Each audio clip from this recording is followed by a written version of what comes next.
Hi everyone, welcome to my tutorial on the laser cut card and its matching envelope.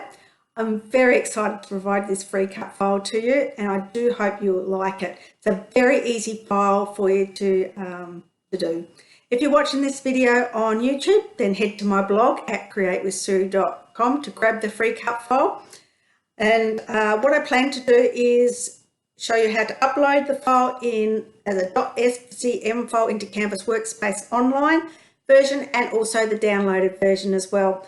Very similar in both, with just some subtle differences. If you elect to choose to add the file in an SVG format, just be aware you may need to resize it slightly, as it's been created to be compatible with Design Space as well for Cricut users. Enjoy! Okay, we'll just popped into Canvas Workspace to show you how to bring in a file. We're working with the cut file for the card, the laser cut file, and you just go here to SVG import,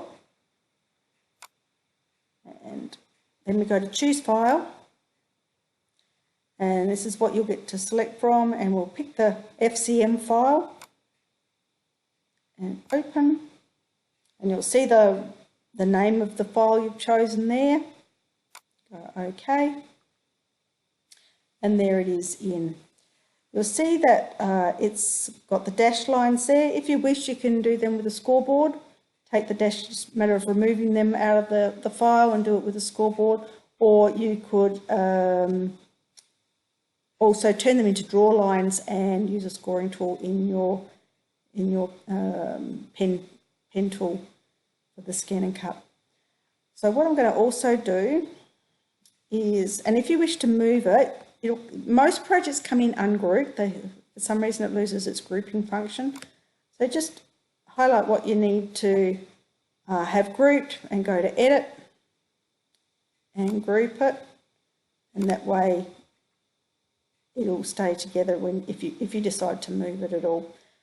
Okay, so next I'll show you in the downloaded version of Canvas Workspace as well. So here we are in the downloaded version of Brother Canvas Workspace.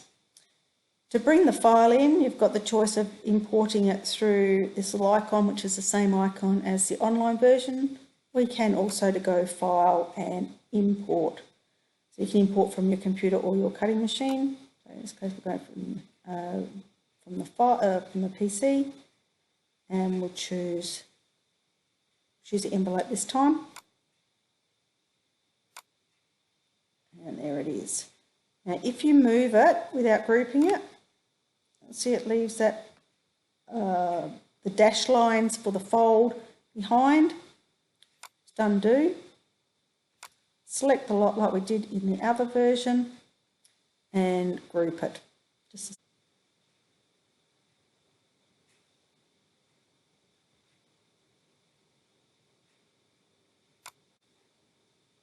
So that's it there. Also, while we're in here, you need to also make sure it's right in the red dotted lines. And I'll just show you the layers in this version. And you'll see that every one of the little dots has actually shown up as a separate object. Grouped. You can just close that down, just so you can minimise that, just so it doesn't show if you wish, if it worries you, or that's also, you can change it into a draw line if you want to do the scoring instead of the dash line. So that's it for the downloaded version as well.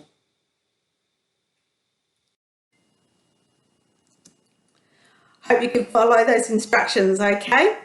Once you've cut out the card and envelope, simply fold the dash or score lines inwards for the card and the envelope, and insert your sentiment into the card. For the envelope, all you need to do is to place a small amount of glue on the edge of the side flaps and bring the bottom flap up and stick down.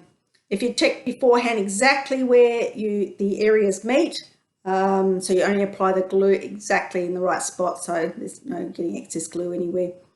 You could also use double-sided tape, which I love to use and find very easy to put things together with. Don't forget, if you're on YouTube, you'll find this free cut file on my blog at CreateWithSue.com. Catch you next time. Happy creating.